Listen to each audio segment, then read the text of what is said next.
Vivencias.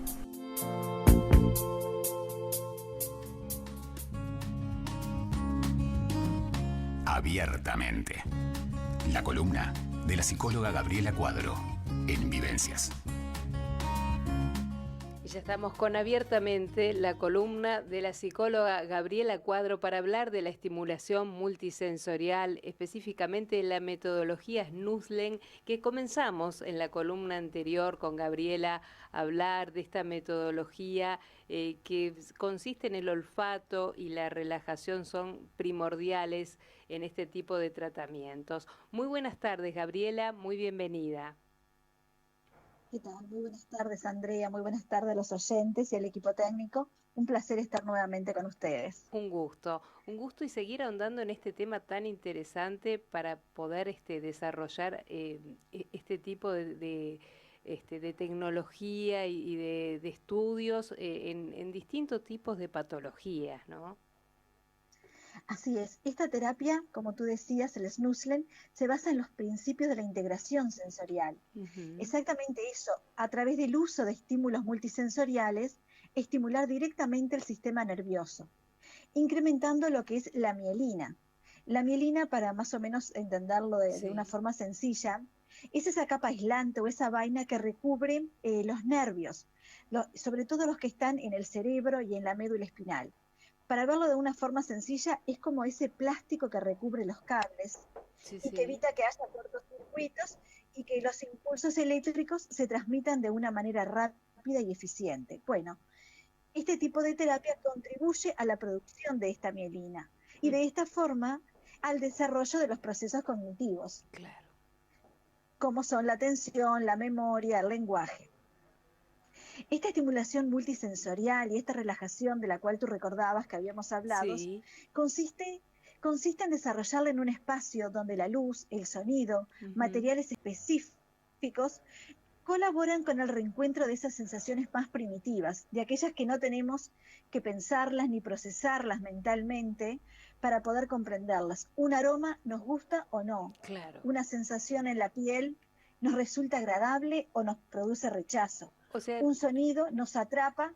Sí, dime, Andrea. No, disculpa, Gabriela, lo que estás diciendo Adelante. tiene que ver con buscar una satisfacción, por ejemplo, un placer, descanso, respetar la motivación y el ritmo de la persona o del paciente que vas a tratar, ¿no?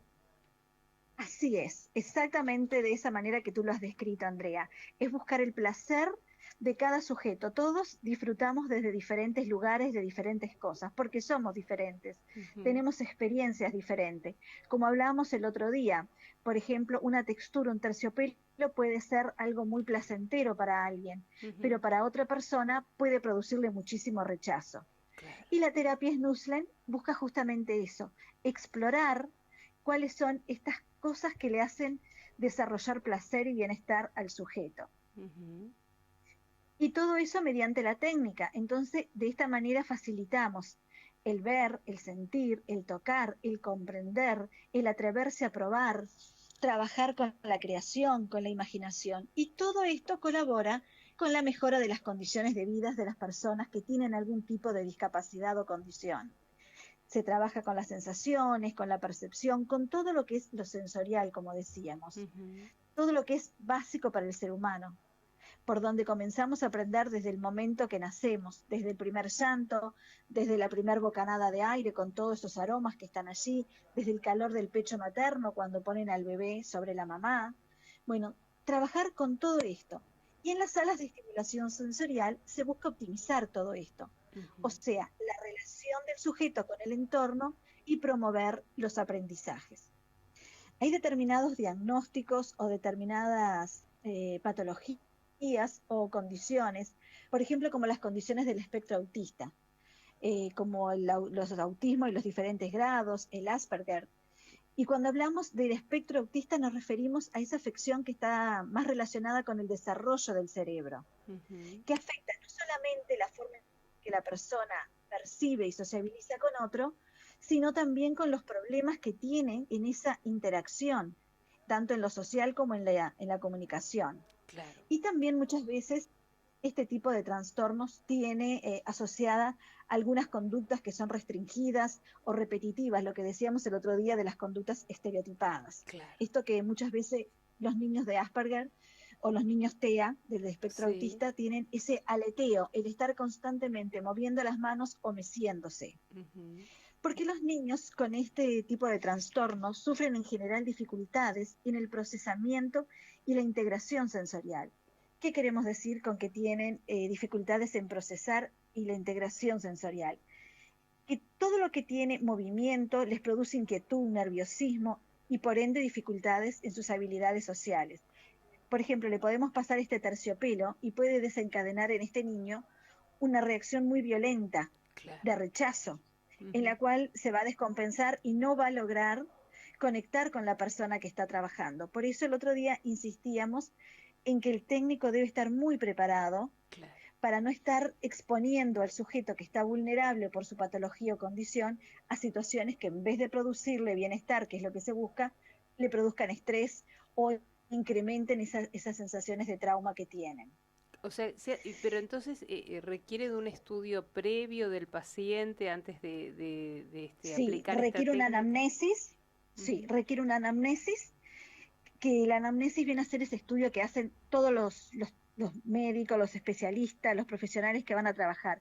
Conocer al sujeto, cuál es su patología, cuál es el grado de su patología, qué cosas le gustan, qué cosas no le gustan, cuáles son sus preferencias, cuáles son los episodios que ha tenido, porque todo esto permite construir una hoja de ruta de este sujeto, de este paciente, para adecuar la terapia, cómo se va a desarrollar con él. Quizás entonces también, Gabriela, además del trato con el paciente, es un trato con la familia de ese paciente también, ¿no? Para conocer más acerca de este paciente. Sin duda que sí. Antes de reunirse con el paciente, con el sujeto que va a trabajar en la sala, es necesario conocer su historia clínica, conocer a su familia, conocer quiénes son las personas que cotidianamente trabajan con él. Y por eso también les comentaba el otro día que es muy interesante que en este tipo de terapia el paciente puede entrar acompañado y muchas veces es recomendable, es necesario que entre acompañado, no solamente como un factor de contención para el paciente en la terapia, sino porque también el propio familiar se beneficia de ese disfrute, de esos momentos de relax, de distracción, de bienestar que produce la sala sensorial. Y no solamente esto sucede con el paciente, con el familiar, sino el propio técnico que está llevando a cabo, ¿no?, la terapia también se ve favorecido por todo ese entorno. Y porque contribuye a bajar. Este Sí, tipo de Andrea. terapia, Gabriela, en distintas patologías puede ayudar a mejorar los procesos entonces cognitivos, los procesos de memoria, de lenguaje, de pensamiento, o sea, colaboran este tipo de terapia en mejorar este tipo de problemas. Sin duda que sí, estimula el lenguaje, incrementa lo que son las vocalizaciones espontáneas del sujeto, aquellas que, por ejemplo, se sorprende o quiere rechazar o quiere comunicar algo. Todo este entorno multisensorial promueve este tipo de cosas. Y el lenguaje en el espectro más amplio, ¿verdad? Se logra establecer con el paciente un contacto visual. Muchas veces, si no puede comunicarse verbalmente, la persona que está trabajando con él tiene la capacitación y la experiencia de poder interpretar sus miradas, lograr atrapar el interés del paciente, permitir la interacción con otras personas, como te decía, no solamente con el cuidador primario, el que está más tiempo con él, sino que permite que estas habilidades sociales comiencen a expandirse. Y sobre todo, contribuir a enlentecer, a ir cambiando estas conductas estereotipadas por otras que sean más productivas.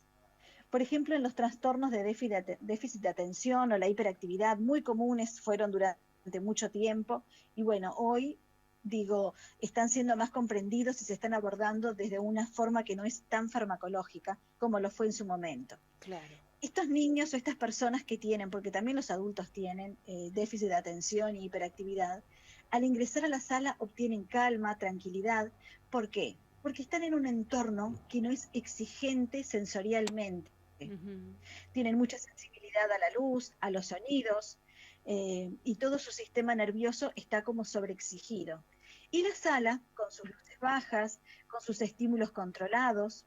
Me encantaría de alguna manera en algún momento poder mostrarle los diferentes Qué lindo, sí, sí.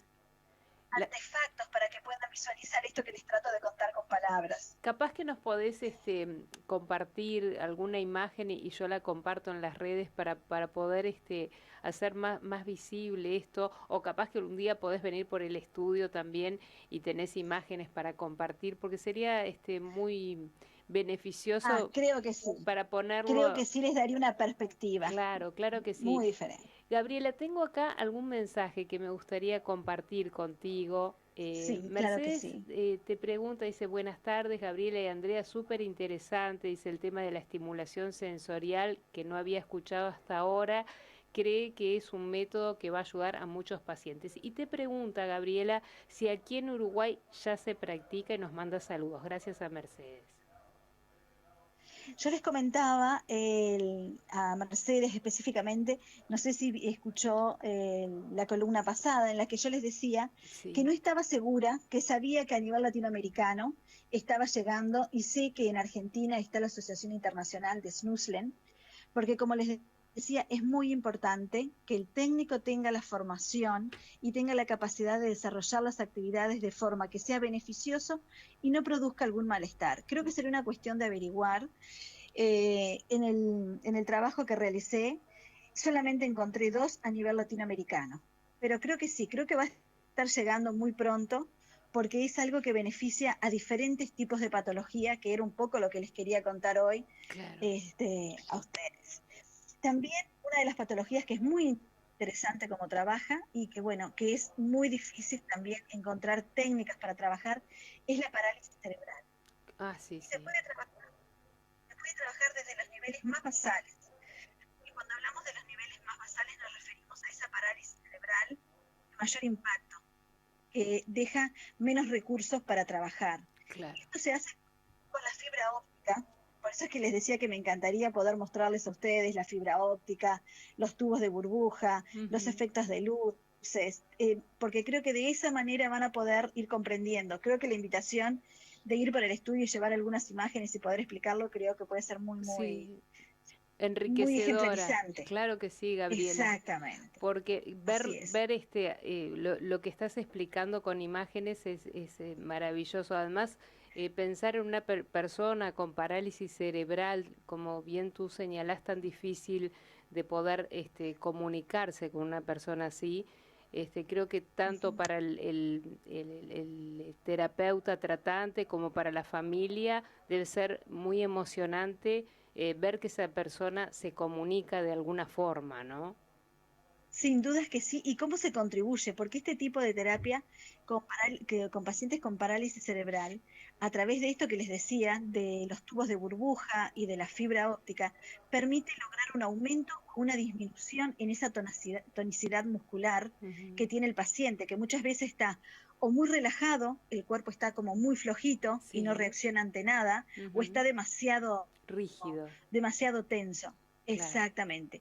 Y también permite incrementar las vocalizaciones de las personas con este tipo de patología. Pero también se usa con otras patologías que son más comunes y más cotidianas y que, como te decía, podemos transitar todos, como ser el estrés, la depresión, la Ajá. ansiedad. Porque la sala logra mejorar esos estados de enojo que tenemos a veces, esa respiración acelerada, que muchas veces puede terminar en un ataque de pánico, en una sobreventilación, y dentro de la sala se logra disminuir esos temblores, esa respiración agitada, se promueve el autoconocimiento, saber cuáles son las situaciones o las emociones que desencadenan esto. Y de esa manera, al ir conociéndonos, al ir identificando, podemos disminuir nuestras conductas impulsivas y de esa manera generarnos bienestar, control.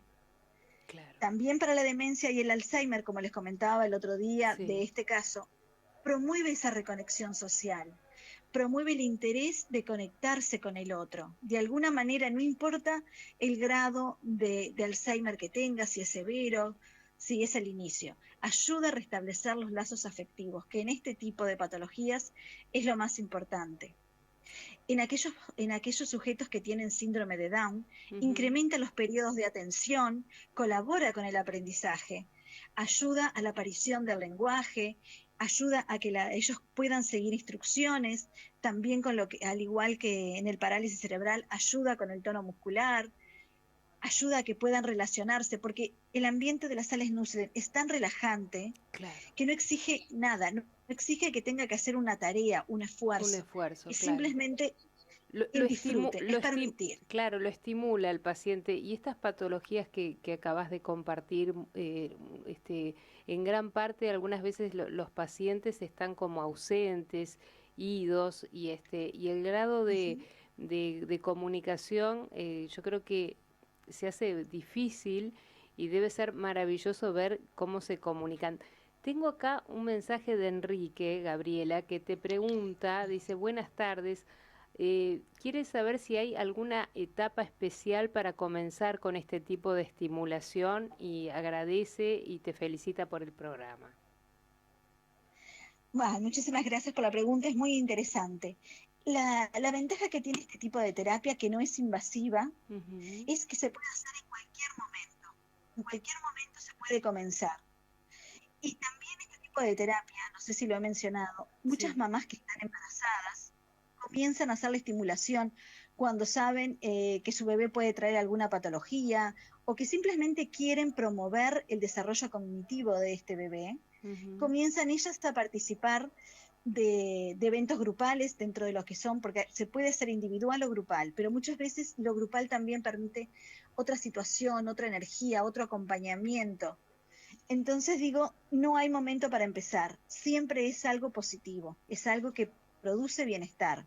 Que- Sí debe ser, en determinadas patologías, debe ser siempre guiado por lo que claro. les decía, un objetivo con cada sesión y no exponerlos a estímulos que no sean beneficiosos. Qué interesante esto que dices, Gabriela, porque no lo habías dicho la semana pasada, que puede ser una terapia individual o grupal.